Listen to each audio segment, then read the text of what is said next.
excited to be inside the Froshin's Clothier. We're all talking about it. Fantastic historic building, and you are the man we have to owe to the rebirth of this amazing building. Well, thank you.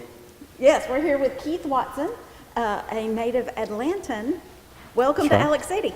Thank you very much. Well, it's a pleasure to be here. Yes, well, tell us all about what's going on. Well, where would you like to start? That's a long story. I actually came to Alex City. I was working for one of our companies. I'm a marketing agency in Atlanta. One of our companies hired for me to write a ghostwrite a book on a piece of equipment, medical equipment that is used by a practitioner here in town. That's how I started visiting Alex City a little over a year ago, October of last year. So coming down, I spent a lot of time in the Hampton Inn here locally. Fell in love with it. Fell in love with the people, fell in love with the town, saw a great deal of opportunity that was here and people that were hungry for something new to happen. Yes. Found this building that was in disrepair, to say the least, and with a complete look, and had a neat backstory behind it. So I had a very big interest in purchasing this building and doing something. This was my 22nd building in the Main Street American program that we've done. But I ended up first buying the 163 Alabama Street, which is where Harold Orthodontics is, and I redid that building for him. Came over, then ended up going in partnerships with Tony Blanco at Coffee Corner, and then decided it was time to start on this building.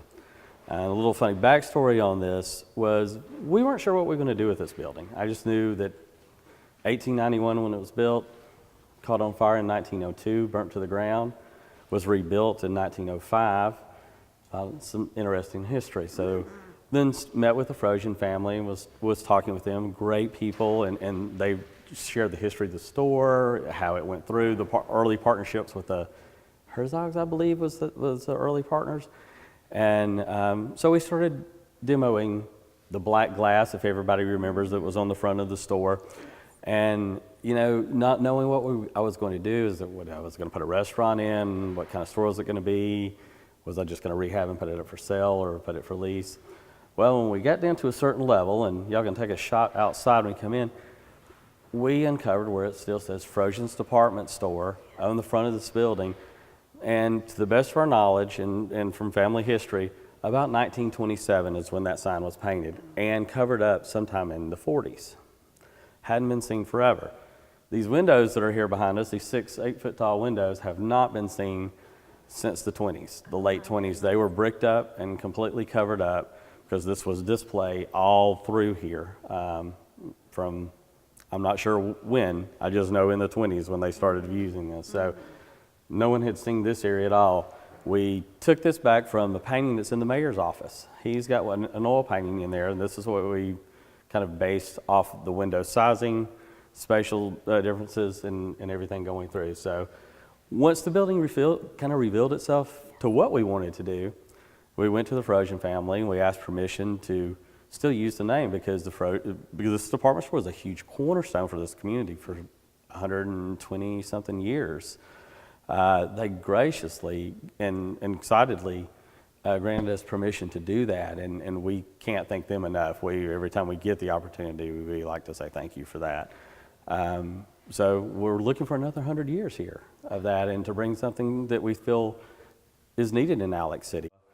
But we'll be opening up a restaurant down at the airport where we're going to try to revitalize that area, which was once apparently a lot more thriving area it is. It's got a cool little, I use the word amphitheater, that may be a little grandiose for it, but it's got a nice pavilion, a nice little green area, and if y'all are familiar with what we did at Coffee Corner, on the weekends we do entertainment. We sit up and we do concerts out there and karaoke and trivia, and it's been a big success. We're just limited on space.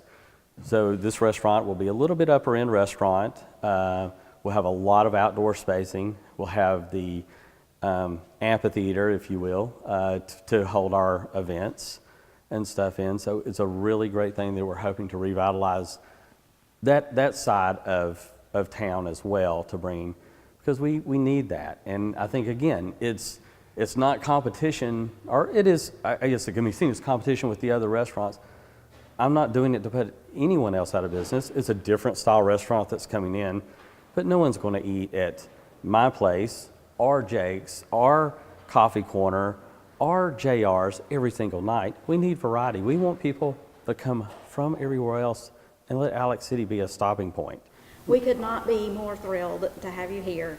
You know, the question always is, how are we going to get new business here? How are we going to attract new people? Well, you've just told us how it's done, and we are 100% behind you. Can't wait to see what you do here. Well, thank you very much. We appreciate it, and we'd love for you to come back when we get a little bit closer. We'll be doing some soft openings and some reveals. You guys can come back and do a little walk through and take a look. I know about 20,000 people who would love that. Great. Thank you.